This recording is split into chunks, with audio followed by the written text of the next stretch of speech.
So can you introduce Maestri? Yeah, Cesare Maestri was this Italian climber. He was kind of known as a bit of a loner, a bit of a rebel. Um, Kind of fit a lot of our notions of these romantic climbers who just kind of went out and did their own thing, right? He grew up in Italy. His mother died when he was 7, and his father ran a traveling theater. Maestri's father was on the side of the partisans against the Nazis uh, during the rise of World War II and Mussolini and fascism and all that. And so his father had been condemned to death, and they fled and they roamed the plains down around the Bologna region. And he kind of was raised, I guess, as just a bit of an outcast, it sounded.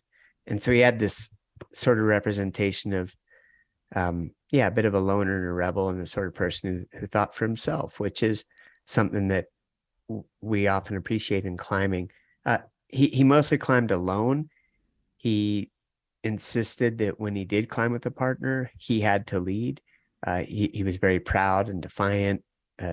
He became known as the Spider of the Dolomites, Oragno della Dolomiti, for his bold solos.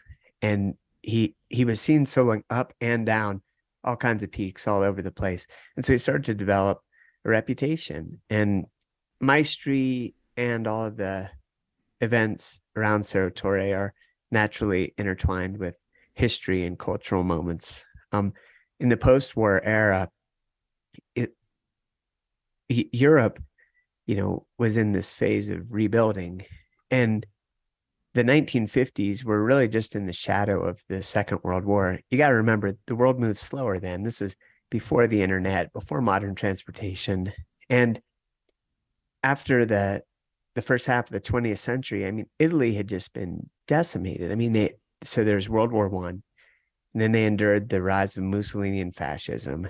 There's World War II. They entered on the side of the Nazis.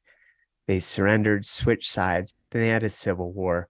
Their cities, a lot of them were bombed out. Their countrysides had been, and the mountains had been the site of a lot of battles and a lot of wars.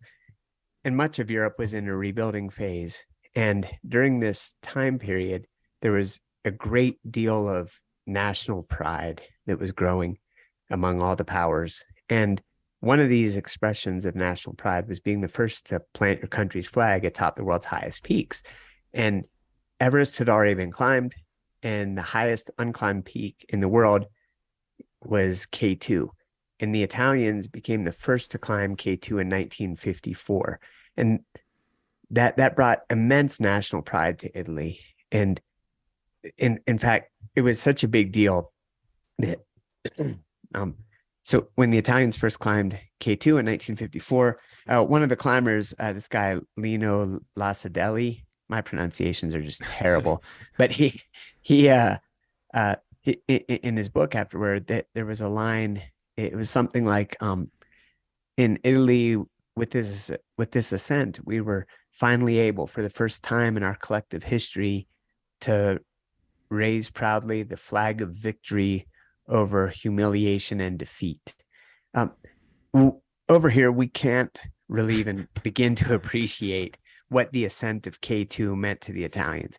When the team returned from Pakistan to the port, the shipping port, because they traveled by boat, the port in Genoa, they were greeted by 40,000 cheering countrymen and women for a climb. Like, I mean, shit, Alex, not even your free solo got that much attention. Yeah, it was a really big deal. Um, and then soon, soon after that, uh, around that time though, the global tide of kind of what was cool in the mountains was starting to change. It was starting to shift into what nowadays, we call alpinism.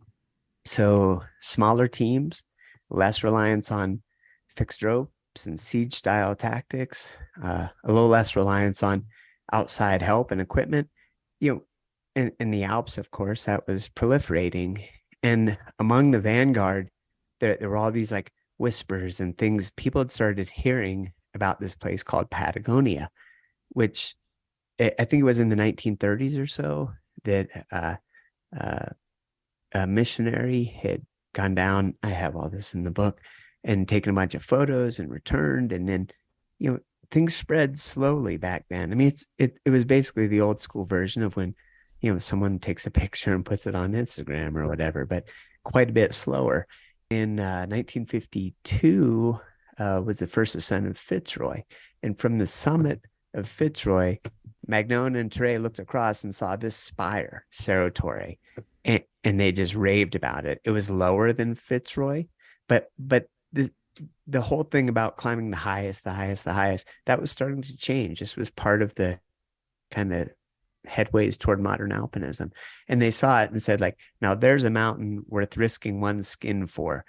And then they came back and they showed pictures, and they showed pictures at a Buenos Aires Alpine Club meeting on their way home. And at that meeting, some people saw it, and there were all these expats there from Italy, including this guy, Cesarino Fava, who was a big fan of Maestri. And then he sends a letter to Maestri saying, hey, come here.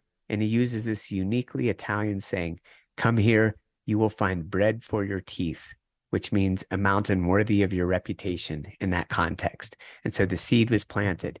And there was this big race that was then happening within Italy as to who was going to try to be the first to climb Cerro Torre. And you had two competing teams going down there in the 1957-58 season. Neither of them got anywhere. I mean, they got partway up the mountain, at least Benatti and Carlo Mori over on the west face, and over on the east side, the expedition led by Bruno de Tassis, which had Maestri on it, they didn't really get anywhere. De Tassis said that Cerro Torre was way too dangerous, prohibited anybody from even attempting it. But the seed was planted and the race was on. And that was in some ways the beginning of what led to everything else.